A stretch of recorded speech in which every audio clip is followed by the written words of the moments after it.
Titus 2 ayat 11 dan 12, demikian firman Tuhan. Karena kasih karunia Allah yang menyelamatkan semua manusia sudah nyata. Ia mendidik kita supaya kita meninggalkan kefasikan dan keinginan-keinginan dunia, dan supaya kita hidup bijaksana, adil dan beribadah di dalam dunia sekarang ini. Sekali lagi saudaraku, karena kasih karunia Allah yang menyelamatkan semua manusia sudah nyata. Ia mendidik kita supaya kita meninggalkan kefasikan dan keinginan-keinginan duniawi, dan supaya kita hidup bijaksana, adil dan beribadah di dalam dunia sekarang ini. Saudaraku yang dikasihi oleh Tuhan, firman Tuhan berkata bahwa kasih karunia Allah telah menyelamatkan semua manusia itu sudah nyata. Perbuatan Kristus di salib itu nyata, terbukti. 2000 tahun lebih yang lalu, perbuatan Kristus itu, pekerjaan Kristus itu, pengorbanan Kristus itu di kayu salib nyata. Banyak data, banyak bukti bahwa Yesus telah datang ke dunia 2000 tahun yang lalu lebih, dan dia mati disalibkan. Dia bangkit pada hari ketiga dan dia naik ke sorga, sebab dia berasal dari sorga dan kembali ke sorga. Dan oleh perbuatannya itu yang merupakan kehendak Allah, di mana dia sendiri adalah anak Allah yang mati bagi umat manusia, itu merupakan kehendak Allah, supaya tuntutan dosa, yaitu kematian, itu digenapi oleh Kristus. Yang tadinya kita harus mati, manusia harus mati karena dosanya, tetapi Kristus telah mati bagi dosa umat manusia, sehingga tidak perlu lagi kita mati karena dosa kita, tetapi Kristus telah menyelesaikannya sekali untuk selama-lamanya. Dialah imam besar kita yang tidak mengorbankan darah binatang, tetapi mengorbankan darahnya sendiri untuk penebusan dosa kita. Dia menjadi perantara antara kita dan Allah. Dia yang tidak berdosa, dia yang kudus, yang mulia, dijadikan berdosa, dijadikan terkutuk, supaya kita terbebas, supaya kita terbebas dari ancaman hukum dosa dan hukum maut. Oleh sebab itu, perbuatan Kristus itu telah menebus dosa manusia tersebut, sehingga kita diselamatkan. Kita diselamatkan. Oleh sebab itu dikatakan karena kasih karunia Allah. Jadi karena kasih karunia Allah kita diselamatkan.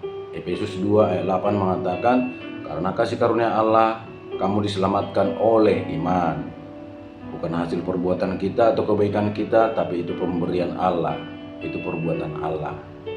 Tetapi iman kita berperan. Orang yang percaya itu yang menerima keselamatan itu. Yohanes 3 ayat 16 mengatakan, begitu besar kasih Allah akan dunia ini sehingga ia mengaruniakan anaknya yang tunggal, supaya siapa yang percaya tidak binasa. Siapa yang percaya, kita garis bawahi, siapa yang percaya, artinya yang beriman, yang percaya kepada karya penebusan Kristus itu diselamatkan. Percaya kepada Yesus sebagai Tuhan yang datang ke dunia, percaya kepada penebusan, maka dia diselamatkan. Karena kasih karunia Allah kita diselamatkan oleh iman. Sudah nyata. Ia mendidik kita supaya kita meninggalkan kefasikan. Jadi Tuhan mendidik kita setelah dosa kita itu diampuni, dosa kita dilupakan, dijauhkan dari hadapan Tuhan. Kita juga perlu dididik karena tubuh kita ini sudah tercemar oleh dosa, ya. Semenjak lahir juga kita sudah membawa benih dosa dari orang tua kita. Sebab firman Tuhan berkata, Roma 3 ayat 23 mengatakan, sebab semua orang telah berbuat dosa dan kehilangan kemuliaan Allah. Semua orang telah berbuat dosa dan kehilangan kemuliaan Allah. Ketika Adam dan Hawa jatuh ke dalam dosa, maka keturunan mereka, yaitu kita semua umat manusia, jatuh ke dalam dosa, dan akibat dosa itu adalah penderitaan, itu adalah kematian. Dan salah satu bukti awal bahwa dosa itu telah menghancurkan kita adalah ketika Kain membunuh Abel. Ya, karena apa? Manusia itu sudah berdosa sehingga melahirkan anak-anak yang sudah kehilangan kemuliaan Allah, sudah memiliki kejahatan di dalam hatinya. Jadi ia mendidik kita supaya kita meninggalkan kefasikan dan keinginan duniawi. Ya, Tuhan mendidik kita supaya jangan lagi kita hidup fasik, jangan lagi kita berontak kepada Tuhan, jangan lagi kita menginginkan hal-hal dunia, menginginkan hal-hal yang bertolak belakang dengan kehendak Tuhan, ya.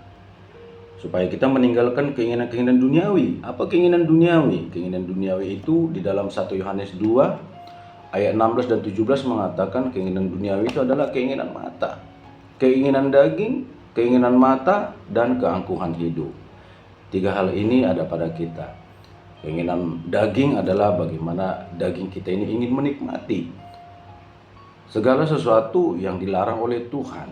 Contoh, menikmati suatu makanan yang merupakan sesuatu yang tidak halal, yang merupakan curian, seperti buah di tengah ladang itu, di tengah Taman Eden itu dilarang oleh Tuhan, tetapi kita nikmati karena itu keinginan daging, ingin rasanya menikmati buah itu, padahal Tuhan larang.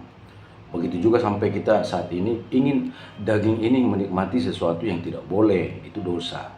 Buah curian atau buah yang tidak halal itu dosa.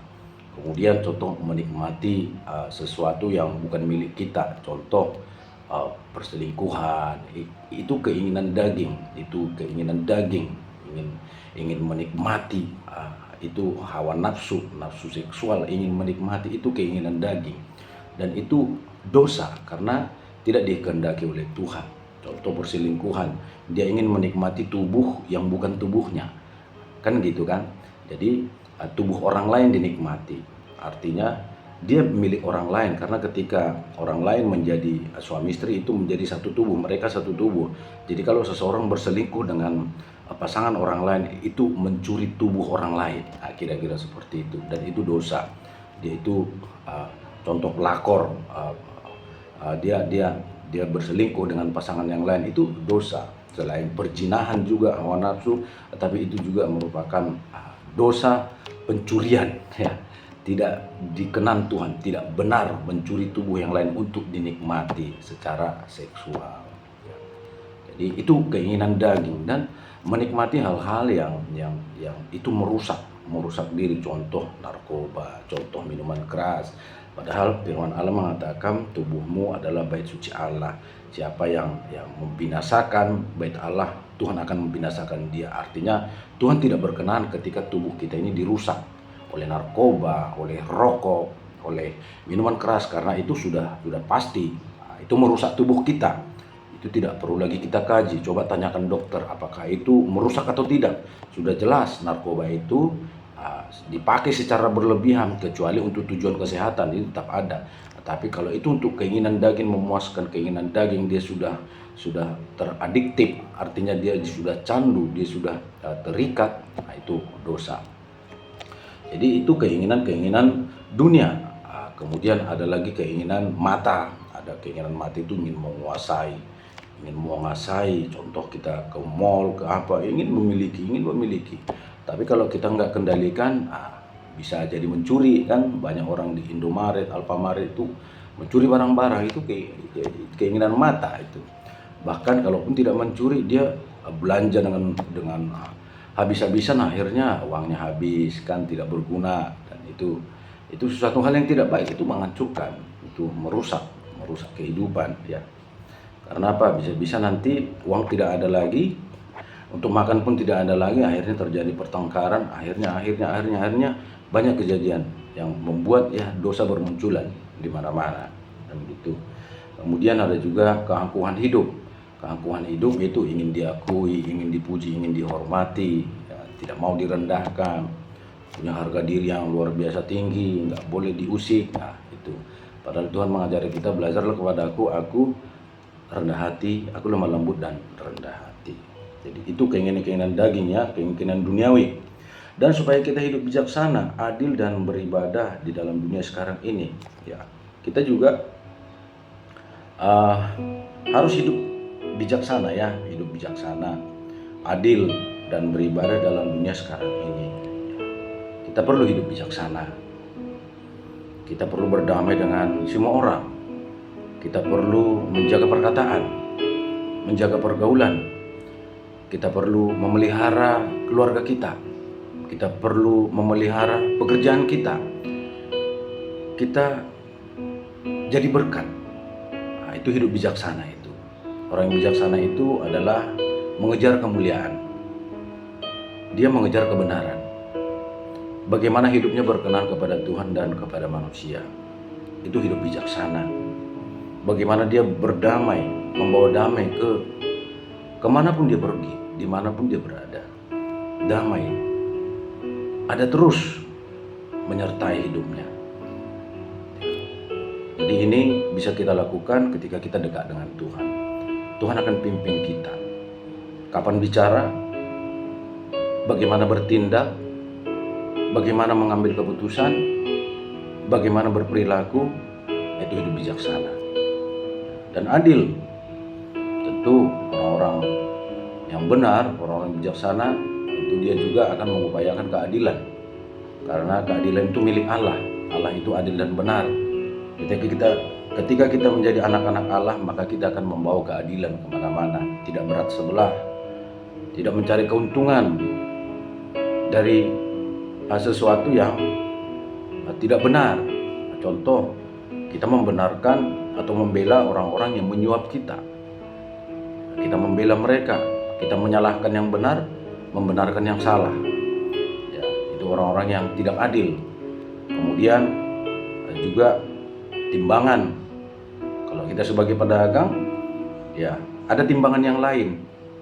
Sehingga ketika dia membeli, dia berusaha bahwasanya timbangan itu adil. Tapi ketika dia menjual, timbangannya sudah lain, diganti, menguntungkan dirinya.